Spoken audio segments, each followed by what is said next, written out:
નર્મદા જિલ્લા ભારતીય જનતા પાર્ટી દ્વારા પોઈચાના નીલકંઠ ધામ ખાતે જિલ્લા કક્ષાનો પ્રશિક્ષણ વર્ગ યોજાયો હતો। નર્મદા જિલ્લા ભાજપ પ્રમુખ નીલ રાવ તથા પ્રદેશ કારોબારી સભ્ય અને પૂર્વ રાજ્યસભા સાંસદ ભરતસિંહ પરમારની ઉપસ્થિતિમાં પ્રશિક્ષણ વર્ગનો પ્રારંભ કરવામાં આવ્યો હતો। પ્રશિક્ષણ વર્ગનો મુખ્ય ઉદ્દેશ્ય ભાજપના કાર્યકરોને સંગઠન, વિચારધારા અને આગામી પડકારો અંગે માર્ગદર્શન આપવાનો હતો। સાથે જ 2027ની ગુજરાત વિધાનસભા ચૂંટણીને ધ્યાનમાં રાખીને કાર્યકરોને જરૂરી માર્ગદર્શન આપવામાં આવ્યું હતું। પ્રશિક્ષણ દરમિયાન સંગઠનને વધુ મજબૂત બનાવવા, જનસંપર્ક વધારવા તેમજ સરકારની વિવિધ યોજનાઓ અને વિકાસ કાર્યોની માહિતી લોકો સુધી પહોંચાડવા અંગે ચર્ચા કરવામાં આવી હતી। બદલાતી ટેકનોલોજીના યુગમાં ભાજપના કાર્યકરોને ડિજિટલ માધ્યમોનો વધુ અસરકારક ઉપયોગ માટે સજ્જ કરવા અંગે પણ માર્ગદર્શન આપવામાં આવ્યું હતું। ભારતીય જનતા પાર્ટીમાં પ્રશિક્ષણ એ નિરંતર ચાલતી પ્રક્રિયા છે। કાર્યકર્તાનું ઘડતર પ્રશિક્ષિત કાર્યકર્તાના માધ્યમથી મજબૂત સંગઠન અને મજબૂત સંગઠનના માધ્યમથી સેવાઈ સંગઠનના સૂત્રને ચરિતાર્થ કરવાનો એક અભિયાન ચાલે છે। સમગ્ર ભારતની અંદર પ્રશિક્ષણ વર્ગ અત્યારે યોજાઈ રહ્યા છે। હાલમાં જ તાલુકાના પ્રશિક્ષણ વર્ગ પૂર્ણ થયા, ત્યારબાદ આજથી જિલ્લાની ટીમના પ્રશિક્ષણ વર્ગ છે।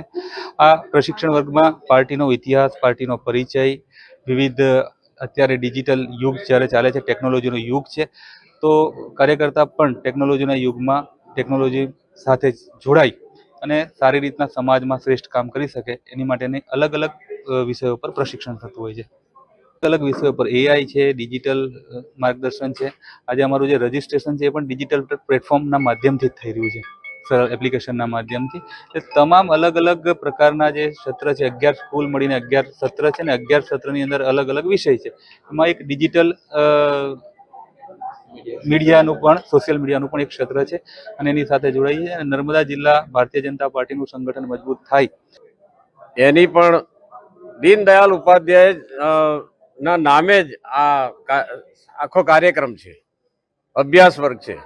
ત્યારે ભારતીય જનતા પાર્ટી ચૂંટણીની તો કાયમ તૈયારી કરે છે રોજ, પણ સાથે સાથે અલગ અલગ વિષયો પર ભારતીય જનતા પાર્ટીના કાર્યકર્તાનું ઘડતર થાય અને સત્તા ફક્ત સાધન છે, સાધ્ય નથી, આ ભાવ સાથે દૂર છેવાડાના ગરીબ માણસની પણ સેવા થાય અને રાષ્ટ્રનું ઉત્થાન થાય, એ ધ્યેય લઈને ભારતીય જનતા પાર્ટી આગળ વધી રહી છે। અને આ અભ્યાસ વર્ગ કાર્યકર્તાના ઘડતરમાં સીમા ચિહ્નરૂપ એનો ફાયદો થવાનો છે અને આ પરંપરા વર્ષોની છે અભ્યાસ વર્ગની, અને એના જ ભાગરૂપે આજે નર્મદા જિલ્લામાં પણ આ અભ્યાસ વર્ગ છે।